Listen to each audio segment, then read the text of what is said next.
Dear students, again I am introducing myself. मैं अपना परिचय देना चाह रही हूँ क्योंकि मैं आज 11th का एक वीडियो अपलोड कर रही हूँ। अब 11th की सीरीज आज से मैं चालू कर रही हूँ एंड ऑब्वियसली आप सभी की बेस्ट विशेस भी चाहिए। I should be able to reach to your level, इसीलिए मैं यहाँ पर आपको लेके आ रही हूँ अब मैकेनिक्स। तो मेन चीज है, आपको ये मालूम होना चाहिए मैकेनिक्स होता क्या है, क्योंकि 11th का एक बहुत इंपॉर्टेंट टॉपिक है जिसे हम बोलते हैं मैकेनिक्स, और उसके ऊपर आईआईटी जेई और 11th-12th सभी फील्ड में काफी अच्छा कवर है और हमें उसकी डेप्थ तक जाने की कोशिश तो करना पड़ेगी ताकि आप लोगों की सारी प्रॉब्लम्स में शॉर्ट आउट कर सकें। So here, as the first step to that mechanics, I am starting here vectors. Vectors मैं इसलिए पढ़ा रही हूँ क्योंकि हम जो यहाँ पर मोशन पढ़ेंगे, मैकेनिक्स का मतलब होता है कि जब भी हम किसी भी प्रकार के फिजिकल फोर्सेस किसी भी बॉडी पर अप्लाई करें तो उसमें कितने अप्स एंड डाउन्स, कितना वर्क डन, कितना मूवमेंट, किस डायरेक्शन में मूवमेंट, ये सारी चीजें जब हम पढ़ते हैं on application of any type of physical force, तो हम उस टर्मिनोलॉजी को एक्चुअली बोलते हैं मैकेनिक्स। मैकेनिक्स आया कहाँ से? मैकेनिक्स आया मैकेनिकल एनर्जी से। मैकेनिकल एनर्जी क्या होती है? जब बॉडी रेस्ट में है, मोशन में है, कॉन्फ़िगरेशन में परिवर्तन आ रहा है, उसके कारण कितना वर्क हमारा हो रहा है, उन सब चीज़ों की स्टडी जब हम करते हैं तो हम मैकेनिकल पार्ट में चले जाते हैं और मैकेनिकल पार्ट से ही हम निकाल रहे हैं मैकेनिक्स। क्योंकि जब भी हम फोर्स लगाते हैं, आपको ये चीज़ तो बहुत अच्छे से मालूम है, आप 9th क्लास से पढ़ते चले आ रहे हैं कि जब भी हम फोर्स लगाते हैं और बॉडी में अगर डिस्प्लेसमेंट होता है, कौन सा फोर्स? External force. तो जब भी मतलब सिस्टम आइसोलेटेड नहीं होगा, आइसोलेटेड मतलब वो अपने आप अपने ऊपर अपने फोर्सेस की स्टडी कर रहा है। हम यहाँ पे क्या कर रहे हैं? एक्सटर्नल फोर्स लगा रहे हैं। तो वैसे जब हम पिछले साल तक इसको पढ़ रहे थे तो इसको पढ़ रहे थे motion in a straight line और मोशन इन अ प्लेन के फॉर्म में, लेकिन अभी जो इस साल लेटेस्ट सिलेबस रिन्यू हुआ तो उसमें हमारे पास जो सिलेबस आया है वो आया है motion in a plane. Motion in a plane, तो उस हिसाब से आपको प्लेन की एक साधारण डेफिनेशन मालूम होना चाहिए। प्लेन होता क्या है? मैं सिर्फ आज एक इंट्रोडक्टरी पार्ट आपको डाल रही हूँ, ठीक है ना। उसके वीडियोस आगे वाले जब आप देखेंगे तो उसके सारे कॉन्सेप्ट्स आपको क्लियर होते चले जाएंगे। तो प्लेन एक्चुअली वो चीज है जिसके पास 2 डायमेंशंस होते हैं। 2 डायमेंशंस का मतलब है या तो हमारा ये एक्स वाई हो जाएगा या वाई जेड हो जाएगा या जेड एक्स हो जाएगा। मीन्स ये एक्स वाई प्लेन है, ये वाई जेड प्लेन है और ये जेड एक्स प्लेन है। जब भी हमारा 2 डायमेंशनल मोशन हम स्टडी करेंगे तो 2 डायमेंशनल को मोशन को स्टडी करने के लिए हमें उस पर्टिकुलर मोशन की वर्टिकल डिस्प्लेसमेंट भी देखना पड़ती है और हॉरिजॉन्टल डिस्प्लेसमेंट भी देना पड़ती है, और उसको एग्जिबिट करने के लिए हमें 2 कोऑर्डिनेट एक्सिस की जरूरत पड़ती है, चाहे वो एक्स वाई हो, चाहे वो वाई जेड हो, चाहे वो जेड एक्स हो। इन दैट कॉन्सेप्ट हम पढ़ते हैं motion in a plane. Okay, तो उसके लिए जो मैथमेटिकल टूल की सबसे ज्यादा आवश्यकता होती है उस मोशन को एक्सप्लेन करने के लिए, क्योंकि अगर हम किसी मोशन को एक्सप्लेन कर रहे हैं तो उसका हमें मैग्नीट्यूड मींस न्यूमेरिकल वैल्यू तो मालूम ही होना चाहिए, प्लस उन दोनों फोर्सेस का जो रिजल्टेंट है वो किस डायरेक्शन में हमें मोशन प्रोवाइड कर रहा है उसे भी जानने की आवश्यकता होती है। उस कंडीशन में हमें जो पढ़ना होता है वो पढ़ना होता है वेक्टर्स, क्योंकि अब हमारा जो वर्क है, जो एनर्जी है, वो आएगा in terms of external force. External force का एप्लीकेशन का एक डायरेक्शन होता है और रिजल्टेंट का भी एक डायरेक्शन होता है। तो उस डायरेक्शन के साथ अगर हम न्यूमेरिकल वैल्यू को कोरिलेट करना चाहें तो हमें फाइनली इसमें जो मैथमेटिकल टूल की सबसे ज्यादा आवश्यकता होगी वो है वेक्टर। एक्चुअली जो वेक्टर पार्ट है that is coming from mathematics, और आपके सिलेबस में वेक्टर्स हैं, आपको पढ़ना है। तो ये तो मैं सिर्फ यहाँ पर वेक्टर का इंट्रोडक्टरी पार्ट डालूंगी, उतना ही वेक्टर में आपको एक्सप्लेन करूंगी जो हमारे पास फिजिक्स के कॉन्सेप्ट और फिजिक्स के सिनेरियो के लिए एप्लीकेबल होगा। तो मैं यहाँ पर लेके आ रही हूँ आपको mathematical tool for motion in a plane, और ये mathematical tool for motion in a plane ये एक स्पेशल कैटेगरी है और इसको हम बोलते हैं वेक्टर। आपने 9th क्लास में इसे पढ़ा है कि क्वांटिटी वेक्टर है या क्वांटिटी स्केलर है। अगर क्वांटिटी सिर्फ न्यूमेरिकल वैल्यू से एग्जिबिट की जा सकती है तो हम उसको स्केलर बोल देते हैं, लेकिन जब उसको डायरेक्शन की आवश्यकता भी पड़ती है तो हम बोलते हैं वो वेक्टर क्वांटिटी है। आपको एक जनरल सी डेफिनेशन 9th क्लास में हमने आप समझाई थी, लेकिन अब हम उसको एलाबरेटली पढ़ेंगे और कैसे उस वेक्टर के सारे कॉन्सेप्ट्स और फिनोमिनास को हम अप्लाई करेंगे वो हमें देखना है। तो सबसे पहले तो आप ये मानो कि फिजिकल क्वांटिटी एक्चुअली होती क्या है। फिजिकल क्वांटिटी वो क्वांटिटी है जिसके पास फिजिक है। फिजिक का होना मतलब उसके पास डायमेंशंस का होना, डायमेंशंस का होना मतलब मेजरेबल क्वांटिटीज का होना। तो इस तरीके से हमारे पास एक फिजिकल क्वांटिटी का टर्मिनोलॉजी है, और ये जो क्वांटिटीज होती हैं they can be scalar quantity, they can be vector quantity. तो स्केलर क्वांटिटीज तो एक जनरल सा कॉन्सेप्ट है जो 1 2 3 4 5, जैसे वर्क डन है उसका कोई डायरेक्शन नहीं होता, एनर्जी है उसका कोई पर्टिकुलर डायरेक्शन नहीं होता, कहाँ से इनसाइड आ रही है कहाँ से आउटसाइड जा रही है। तो इस तरह की जो क्वांटिटीज होती हैं उनको हम स्केलर क्वांटिटी बोलते हैं। लेकिन जब हम आगे आएंगे तो अब हमें जो मेन पढ़ना है वो है हमारा वेक्टर क्वांटिटीज।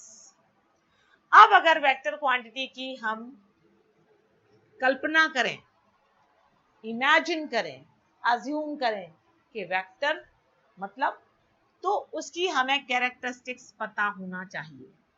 और अगर ये कैरेक्टरिस्टिक्स अगर हम देखना चाहते हैं, what we have to do, we should know that it will have a magnitude,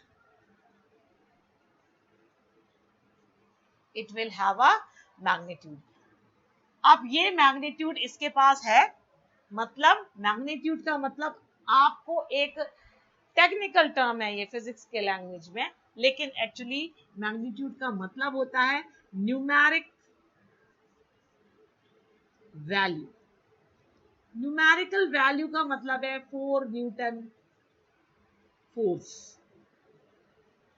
तो क्वांटिटी हमको फोर्स की मालूम चल रही है, क्या मालूम चल रही है हमको, ये 4 क्या एक्सपोज कर रहा है, क्वांटिटी ऑफ फोर्स।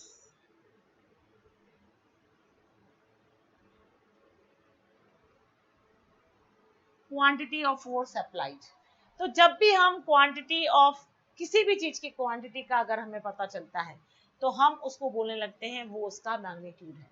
लेकिन क्वांटिटी ऑफ फोर्स तो हमने अप्लाई करा किस डायरेक्शन में, किस डायरेक्शन में अप्लाई किया भाई, फोर्स तो हमने अप्लाई किया। क्योंकि अगर आप देखो बाय चांस सपोज करो यहाँ पर एक बॉल है, ये मैं एक जनरल सी चीज आपको बता रही हूँ, एक यहाँ पर बॉल है। हम जनरली एक्सपीरियंस करते हैं, आप लोगों को भी जब आप प्लेग्राउंड में होते हैं, एक किक इधर से एट द सेम टाइम दूसरी किक इधर से, तो ये दोनों किक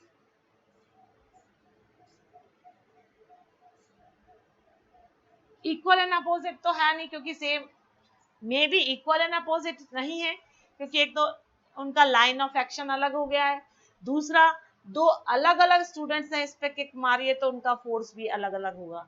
तो इस किक का मतलब इस पर हमने एक फोर्स F1 लगाया, इस पर एक फोर्स F2 लगाया, तो एनी हाउ ये दोनों फोर्स F1 F2 न्यूट्रलाइज तो नहीं हो रहे हैं। तो इसका मतलब बॉल के ऊपर अभी कुछ ना कुछ फोर्स इन दोनों का रिजल्टेंट एक्ट कर रहा है, उन दोनों के कारण बॉल हमारी किसी अन्य डायरेक्शन में, किसी डिफरेंट डायरेक्शन में मूव कर जाती है। तो ये जो थर्ड डायरेक्शन हमको मिलता है ये इन दोनों का होता है resultant, counter effect of applied force, counter effect of applied force. ठीक है, तो हमारे पास क्वांटिटी ऑफ फोर्स अप्लाइड है, और वो quantity of force applied in which direction, जब हम इसको इन विच डायरेक्शन, डायरेक्शन के साथ इस फोर्स को एग्जिबिट करना शुरू कर जाते हैं, तो वो क्वांटिटी हमारी हो जाती है वेक्टर क्वांटिटी। ठीक है, तो आपको एक डेफिनेशन यहां से मिल रही है कि, तो कैरेक्टरिस्टिक्स में हमारे पास क्या रहा है कि कोई भी बॉडी है जिस पर हम फोर्स अप्लाई कर रहे हैं, तो हमें उसकी क्वांटिटी कितनी अप्लाइड है और किस डायरेक्शन में अप्लाइड है, वो दोनों चीजें मालूम होना चाहिए। अगर ये दोनों चीजें मालूम होगी तभी हम एक किसी भी फिजिकल टर्मिनोलॉजी को एक्सपोज कर सकते हैं, एग्जिबिट कर सकते हैं, अदरवाइज पॉसिबल नहीं है।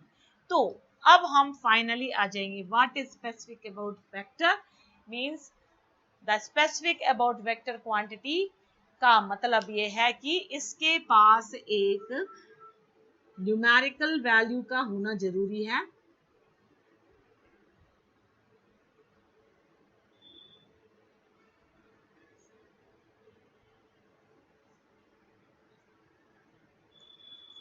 इवन यूनिटी कैन वर्क, मतलब वन यूनिट, यूनिटी मतलब मैग्नीट्यूड वन हो सकता है।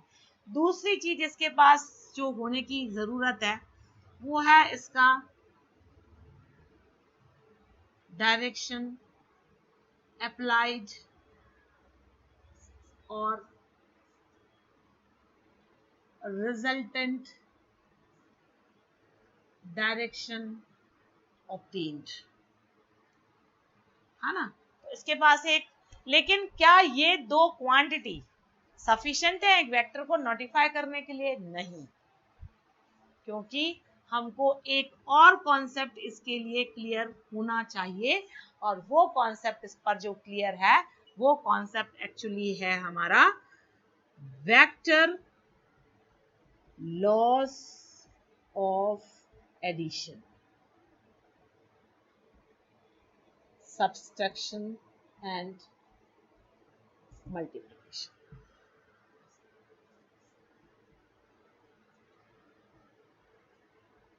should follow vector law of addition, multiplication and subtraction। अब आप मुझसे बोलोगे कि ये दोनों चीजों से हम क्यों नहीं इसको मान सकते कि ये हमारी वेक्टर क्वांटिटी है। उसके लिए मैं आपको एक सिंपल एग्जांपल समझाऊंगी। हम एक क्वांटिटी पढ़े हैं 10th में, करंट, और आपने देखा है कि जब भी हम करंट को सर्किट डायग्राम में एक्सप्लेन करते हैं तो हम कह देते हैं, अगर हमने एरो नहीं लगाया डायरेक्शन को रिप्रेजेंट करने के लिए, अगर करंट के डायरेक्शन को रिप्रेजेंट करने के लिए हमने अगर एरो नहीं लगाया, तो वो करंट किस डायरेक्शन में फ्लो हो रहा है हमें पता नहीं चलेगा। इसका मतलब क्या है कि करंट के पास तो मैग्नीट्यूड है, 4 एम्पियर करंट है, flowing from north to east direction भी है, बट आपको ये जानकर बहुत आश्चर्य लगेगा कि this current is not a vector quantity. ये वेक्टर क्वांटिटी नहीं है। वेक्टर क्वांटिटी क्यों नहीं है? इसके पास तो डायरेक्शन भी है, इसके पास तो मैग्नीट्यूड भी है, दोनों चीजें होने के बाद करंट क्यों वेक्टर क्वांटिटी? क्योंकि वो हमारी थर्ड कैरेक्टरिस्टिक्स को सेटिस्फाई नहीं कर रहा है। थर्ड कैरेक्टरिस्टिक्स का मतलब है ये हमेशा वेक्टर लॉस ऑफ एडिशन और मल्टीप्लिकेशन को फॉलो अप करना चाहिए। तो अगर ये सारे क्राइटेरिया हमारे सेटिस्फाई हो जाते हैं तो निश्चित रूप से जो भी फिजिकल क्वांटिटी हमारे पास एग्जिबिटेड है that will be a vector quantity, that will be a vector quantity. ठीक है ना, बिना डायरेक्शन के, ठीक है ना, बिना डायरेक्शन के हम कभी भी किसी एक पर्टिकुलर सक्सेसफुल गोल पर नहीं पहुंच सकते। लेकिन उसके साथ हमारा एक और कॉन्सेप्ट होता है कि हम उस सक्सेसफुल गोल पर पहुंचने के लिए हमें उसका रिजल्टेंट भी मालूम होना चाहिए। नहीं तो क्या होगा, हम बढ़ते चले जाएंगे लेकिन अगर उससे हमको कोई पर्टिकुलर प्रॉपर डायरेक्टिव रिजल्टेंट नहीं मिल रहा है तो उस पर्टिकुलर डायरेक्शन में मूव करने का कोई मतलब नहीं है। ठीक है ना। हम एजुकेशन जब होल्ड करते हैं, हम जब सब्जेक्ट चूज करते हैं, आप लोगों ने भी सब्जेक्ट चूज करे होंगे, तो आपने गोल ओरिएंटेड सब्जेक्ट चूज करा होगा। आपके डायरेक्शन, आपके दिमाग में एक पर्टिकुलर डायरेक्शन अवश्य होगा कि हमें इस फील्ड को टच करना है। इसी तरीके से वेक्टर क्वांटिटीज में भी ये कॉन्सेप्ट एप्लीकेबल है। तो ये आपका एक जनरल क्राइटेरियल कॉन्सेप्ट था कि हम किस डायरेक्शन में मूव करेंगे, क्या हमारा न्यूमेरिकल एप्लीकेबल पार्ट होना चाहिए, और इस तरीके से जब हम मूव करेंगे तो हमको एक वेक्टर की डेफिनेशन एक्जेक्टली क्लियर हो रही है मेरे हिसाब से। क्योंकि मैंने देखा है बच्चों को अक्सर इस चीज से जूझते हुए कि उनको यही डाउट रहती है कि वेक्टर है क्या, क्यों हम वेक्टर क्वांटिटीज पढ़ रहे हैं, फिजिक्स में हम एक मैथमेटिकल कॉन्सेप्ट को क्यों डील कर रहे हैं। क्योंकि फिजिक्स का जो क्राइटेरिया है, अगर हम उसको लॉजिकली, कॉन्सेप्चुअली और न्यूमेरिकली शॉर्ट आउट करना चाहते हैं, तो उसमें मैथमेटिकल कॉन्सेप्ट्स का एप्लीकेशन बहुत इंपॉर्टेंट है। तो अब आप देखो, जैसे मैंने यहाँ पर आपको वेक्टर पढ़ाया था, तो वेक्टर के हिसाब से आपको मैंने इसकी क्राइटेरिया कंडीशन बता दी। इसके पास एक न्यूमेरिकल वैल्यू, ओके, प्लस हमारे पास होना चाहिए न्यूमेरिकल वैल्यू, मतलब ये कहलाता है एक्चुअली मैग्नीट्यूड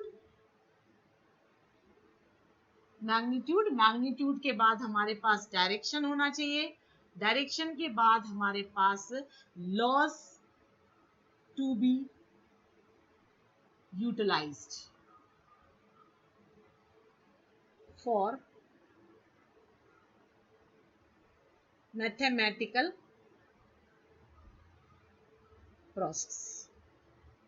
ये तीन क्राइटेरिया कंडीशन अगर किसी भी फिजिकल क्वांटिटी से ज्यादा सेटिस्फाई हो रही है, तो ही वो क्वांटिटी को हम वेक्टर क्वांटिटी बोलेंगे। क्या बोलेंगे? वेक्टर क्वांटिटी बोलेंगे। एक जीवन का सच्चाई है ये जीवन की एक सच्चाई है। तो वेक्टर में हमारे पास चला तो हम आ गए यहाँ पर यूनिट वेक्टर। अब अगर अपन यूनिट वेक्टर, मतलब ये टाइप्स हैं इसकी, ये इसके टाइप्स हैं। यूनिट वेक्टर का मतलब है वेक्टर विथ यूनिट मैग्नीट्यूड। इसको जब हम रिप्रेजेंट करते हैं तो हम रिप्रेजेंट करेंगे, सपोज हमारी वेक्टर क्वांटिटी n है, हमने इसके ऊपर कैप लगा दिया, n कैप, ये हो जाएगा आपका। क्योंकि अगर हम सपोज करो हमने यहाँ पर r वेक्टर एक लिया है, तो r वेक्टर को अगर हमने लिया है तो r वेक्टर के पास उसका मैग्नीट्यूड होगा, मॉडुलस वैल्यू हमेशा उसकी न्यूमेरिकल वैल्यू एसोसिएट कर देती है, प्लस उसके साथ एक उसका डायरेक्शन होगा। तो मतलब ये जो r कैप है which is showing the direction, और इस r कैप को जिससे हम डायरेक्शन का पता लगा रहे हैं उसको हम बोलते हैं यूनिट वेक्टर। तो डायरेक्शन को एसोसिएट करने के लिए हमेशा हमारे पास एक यूनिट वेक्टर होता है, और r कैप के लिए हमारे पास हो जाएगा r vector upon modulus of r vector. इसकी जो मैग्नीट्यूड होती है, that magnitude is actually 1 and only justifies the direction. सिर्फ ये डायरेक्शन को जस्टिफाई कर रहा है। आपको इसीलिए इस कॉन्सेप्ट को थोड़ा सा और सिंपल बनाने के लिए हमारे पास तीन एक्सिस हैं, एक एक्स एक्सिस है, एक वाई एक्सिस है और एक जेड एक्सिस है। तो एक्स एक्सिस के अलोंग हमारे पास आई कैप, वाई एक्सिस के अलोंग हमारे पास जे कैप और जेड एक्सिस के अलोंग हमारे पास के कैप। ये हमारे तीनों यूनिट वेक्टर हैं। किसी भी तरह का मोशन आपने एक्स एक्सिस के अलोंग अगर लिया है, आपने एक्स एक्सिस को फॉलो करके मोशन आप, या एक्स एक्सिस को फॉलो करके आप आगे बढ़ रहे हैं, तो हम उसको बोल देंगे 2i कैप 6i कैप। मतलब ये अंडरस्टूड है कि 2i cap kilometre suppose 2i cap kilometre 6i cap kilometre है। इसका मतलब अंडरस्टूड है आपको कि आप 2 kilometre you have moved along x-axis. 6 kilometers you have moved along x-axis. अब यहीं पर हमने 10 j कैप कर दिया, 11 j कैप कर दिया, यहाँ किलोमीटर्स है, यूनिट लिखा हुआ है, मतलब 10 j कैप है, मतलब हमने 10 किलोमीटर हमारा मोशन था along y axis, and 11 j cap का मतलब है हमारा मोशन 11 किलोमीटर था along. Similarly we can have 14 k cap and 17 k cap, kilometres है, k कैप k से हमारा z एक्सिस आ रहा है, इसका मतलब आपके पास है कि 14 किलोमीटर हम z एक्सिस के अलोंग और 17 किलोमीटर हम z एक्सिस के अलोंग चल चुके हैं. तो इस तरीके से हमारा यूनिट वेक्टर अपने आप में बहुत वैल्यूएबल है, क्योंकि उससे हमें यह पता चल जाता है कि हमारा जो मोशन है एक्चुअली वो किस डायरेक्शन में है. इस यूनिट वेक्टर की एक विशेषता है that it just gives the direction, its magnitude is unity. Means अगर हम किसी भी चीज में आई कैप का मल्टीप्लाई कर रहे हैं तो उस 17 आई कैप हमने लिख दिया तो 17 इंटू 1 हो जाएगा, तो उसकी जो मैग्नीट्यूड है उसकी न्यूमेरिकल वैल्यू जो है वो कभी भी खत्म नहीं होती. यही कॉन्सेप्ट हमेशा लाइफ में होना चाहिए कि हम किसी के साथ जुड़ रहे हैं तो उसके पर्सनल लाइफ को हम डिस्टर्ब ना करके उसको पर्टिकुलर एक डायरेक्शन देते चले जाएं, तभी हम एक वेक्टर कहला सकते हैं. वेक्टर का मतलब है to provide direction along with its numerical value. हम खुद उसके साथ जुड़कर उसकी न्यूमेरिकल वैल्यू में कुछ भी चेंज नहीं करेंगे. तो मैं अभी आपको ये एक इंट्रोडक्टरी पार्ट है और मैंने आपको यूनिट वेक्टर समझाया है, तीनों एक्सिस के अलोंग कौन से यूनिट वेक्टर एक्ट करते हैं, क्या इसकी उपयोगिता है. Only that much I have completed. Thank you for today. We will continue this series next time. Now I am concluding the session. Thank you.